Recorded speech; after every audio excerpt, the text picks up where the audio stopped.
Tout d'abord, l'arrestation de David Menzies de Rebel News. Encore là, on regarde un peu genre de travail de fait pour des médias. Ça, c'est drôle. Un représentant de Rebel News arrêté alors qu'il tentait d'interviewer un représentant. Ils ne disent pas journaliste, ils ne disent pas un Ouais. reporter de terrain. Non, un représentant. D'autres articles parlaient de un controversé représentant de Rebel News, etc. Et qu'est-ce que tu penses de l'arrestation et bien sûr de la couverture des médias? L'arrestation de David Menzies, est-ce que c'est majeur quand même au Canada de faire ça? Parce qu'il voulait poser une question à la représentante du gouvernement, soit Chrystia Freeland. Un citoyen pourrait poser cette question-là aussi. Pas absolument. Et si on regarde la vidéo, c'est bien clair que le journaliste, et oui, je vais l'appeler un journaliste parce que Rebel News, c'est une organisation de presse. Les médias traditionnels n'aiment pas leur ligne éditoriale, qui est plutôt conservatrice. N'empêche pas que Le Devoir est un média et ils ont une ligne éditoriale beaucoup plus socialiste et nationaliste, mais ça ne fait pas en sorte qu'ils ne sont plus un média à cause de ça. Et donc, les médias traditionnels ont de la misère à reconnaître la concurrence ou un autre média qui n'a pas la même ligne éditoriale qu'eux. Ceci étant dit, donc, David est un journaliste et en tant que journaliste, il pose des questions. Et ce qu'il a fait, il a marché avec la ministre. On le voit dans la vidéo. Et oui, il était harcelant, il posait toujours la même question, mais moi, je regarde des journalistes, exemple, on a vu il y a quelques années, lorsque André Boisclair a été arrêté et a été en cours et condamné, il y avait des journalistes de TVA qui ont fait la même chose que David. Ils ont marché à côté d'André Boisclair et même de façon plus agressive pour essayer d'avoir ses commentaires suite à sa culpabilité. Et donc, un journaliste a le droit de poser des questions et peut-être, oui, d'être tannant et arrogant. Certains journalistes de TVA le font, mais quand c'est David Menzies du Rebel News, bien non, là, c'est correct ce que la police a fait. Parce que lui, il n'a pas touché à la ministre.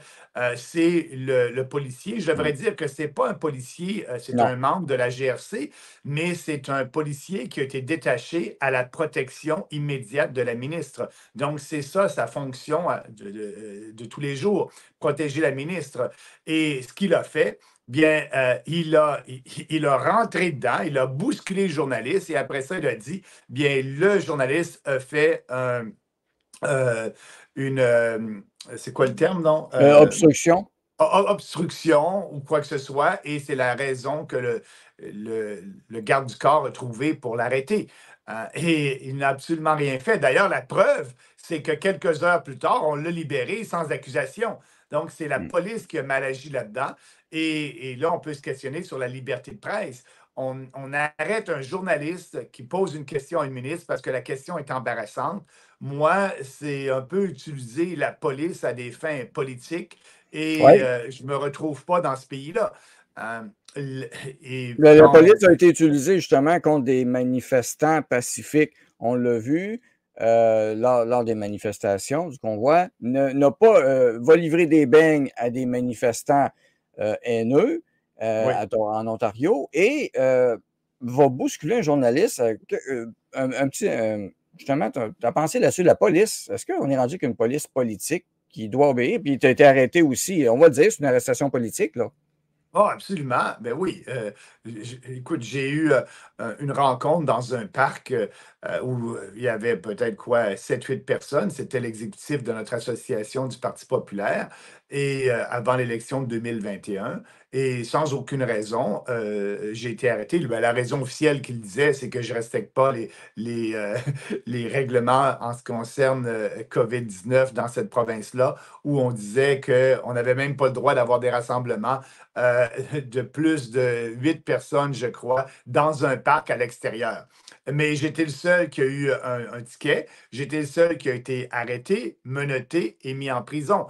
Et le but, oui, c'était une arrestation politique parce qu'on voulait m'empêcher de faire un rallye qui avait lieu la journée suivante à Winnipeg. Donc, on utilise la police à des fins politiques et ça, c'est pas digne d'un pays libre et démocratique. La dernière exemple, c'est celle de David Menzies.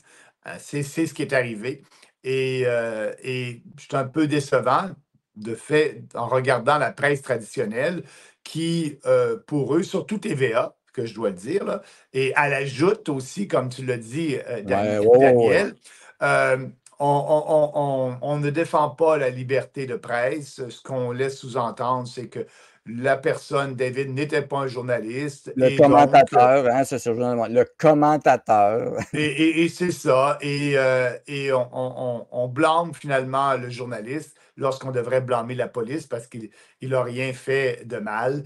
Et finalement, il a rempli ses responsabilités de journaliste en posant les vraies questions que les médias traditionnels ne veulent pas poser. Mais non. Et en plus, il en rajoute, on voit le biais, le titre ici, c'est important cet article-là, c'est avait déjà été arrêté à la demande des conservateurs. Bon, Pierre Poilievre est venu à la défense du journaliste, mais il rappelle, le TVA en profite pour rappeler, ben oui, ben que la campagne électorale 2021, Justin Trudeau et le chef conservateur Renaud O'Toole, le même commentateur, le même journaliste de Rebel News, hein, on va corriger leur texte, Ouais. avait également été arrêté lorsqu'il tentait de questionner une candidate conservatrice. Oui, et là, vous avez des conservateurs, on s'en rappelle, effectivement, pendant la campagne, même à Québec, je me rappelle, Alexa aussi, Alexandra Lavoie avait été écartée, tassée de poser des questions à des députés conservateurs fédéraux. Et le fait, Daniel, de marquer ça dans l'article, de revenir en arrière, c'est pour discréditer le journaliste en voulant dire, regardez, là, il se fait arrêter plusieurs fois, et donc c'est pas un gars sérieux. Mais toute l'hypocrisie de Pierre Poilievre là-dedans. Pierre Poilievre se met à la défense de Rebel News et du journaliste lorsque son propre parti, comme tu viens de le dire, Andrew Scheer, lorsqu'il était chef, a fait arrêter David Menzies parce qu'il posait des questions embarrassantes. Et plus récemment, la vice-chef, elle a fait arrêter aussi David Menzies parce qu'il posait des questions embarrassantes. Et là, aujourd'hui, Pierre Poilievre se met à la défense de la presse libre et de Rebel News lorsqu'il a fait il a fait exactement ce qu'il reproche à la police d'avoir fait. Il a fait arrêter David Menzies. C'est hypocrite, c'est essayer de tourner une situation en votre faveur et en essayant de dire aux Canadiens, regardez, là, nous, le Parti conservateur, on est mieux que tout ça. Non, vous êtes hypocrite, vous avez fait arrêter ce journaliste-là parce que vous aussi, vous n'aimiez pas les questions qu'il posait. Et donc, Trudeau, Poilievre, c'est du pareil au même. Pour la liberté d'expression, bien, ou la liberté journalistique, Ouais. on repassera lorsque ces deux leaders-là agissent de cette façon-là. Oui, absolument. Puis on va avoir des doutes et tous les journalistes du Canada devraient s'offusquer, être à la défense de David, mais ce n'est pas le cas, on le voit.